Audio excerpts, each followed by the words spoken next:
We commonly hear about letting go of the evil we have inside of us.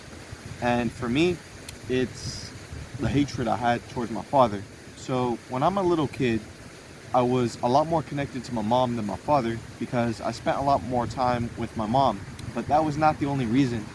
When it comes to the discipline that was towards me, most of the discipline was from my father. Because my dad would always discipline me, he would always say something I lacked, said something I can improve on. I always resented him for it. I had anger towards him for that. What are some examples? He worked for the airlines, and because he worked for the airlines, I was able to go on trips all over the world. I was able to see all these different countries, all these different US states because he worked for the airlines. And he felt that I wasn't grateful enough. I went on these trips. I wasn't grateful towards him, and he was right. I was, I took it for granted, man. I was some spoiled kid. My dad thought I was gonna be something big, in terms of going to college and getting a great job.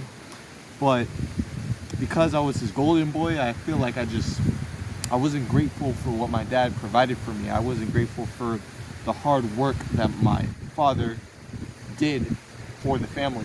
Another thing is my father thought I played too much video games and that I was fat and I should lose some weight. We commonly hear in the self-improvement community, why are you playing so much video games? Why are you fat? Why are you not going to the gym? Why don't you go outside? Why don't you play a sport? All these typical stuff my dad was telling me to do. My dad was telling me, hey, spend some time outside. Why are you playing so much video games? Why are you sleeping until 12 to 1 p.m.? All these stuff I resented him for.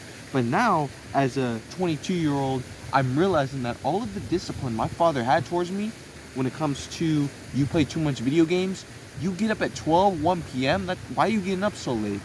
Why are you fat? Lose some weight, play a sport, go outside. Why aren't you grateful for all of the countries and the places that I'm taking you around the world because of the job I worked my butt off for? All of this stuff, I'm realizing now, years later, that I did not treat my father with the respect he deserved.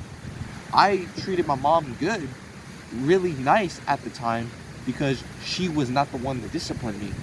Since my mom was not the one that disciplined me, I treated her a lot better. My father, he was the one who pushed me to do better, and I kind of put him to the sideline. I didn't care. I didn't care about what he said. I hated what he had to say to me. I hated when he disciplined me. My dad at one point, he juggled between going to community college to get an associate's degree and working full-time in the airlines, where he had to commute 1 hour there, then 1 hour back. Even though he had all of these obligations, all of these bills he had to pay, all of this time he had to dedicate to work and school, he still coached my soccer team when I was a little kid. Even though my dad coached my soccer team, I neglected it. So I'm seeing all of this stuff I neglected from my father. I neglected all of the opportunities he provided for me in terms of seeing the world, in terms of pushing me to improve myself physically, financially, mentally, spiritually. I neglected all of that. When it comes to letting go of the evil we have, I gotta forgive my father for the anger I had towards him, because it's for the benefit of myself. When it comes to us letting go of the evil we have inside of us, it's for ourselves. It's not necessarily for them, I believe. When it comes to my mom, when my father was not a man worthy of respect, when he wasn't able to provide for the family anymore, my mom started to discipline me. My mom started to act like a father. And because that was not the natural order of things, I started to neglect the discipline my mom had towards me. So it's just a whole cycle. It's a whole cycle.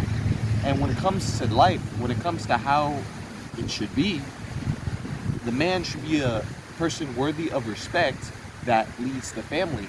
But when he doesn't lead the family, the mother suddenly becomes the father. She tries to become the mother and the father.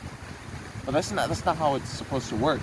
And we commonly hear about bad stuff when it comes to people being raised by single mothers, And if I was raised by my mom and she was focused on work, I probably would have been, 22 years old. I would have been fat. I would have been still playing video games. I would have been dropping out of college, probably working some minimum wage job, having no ambition in my life. But because of me realizing my father tried to push me to improve myself in multiple different aspects of my life, it just pushes me to do better, to do better than my father and the generations before them, and to not make the same mistakes they did.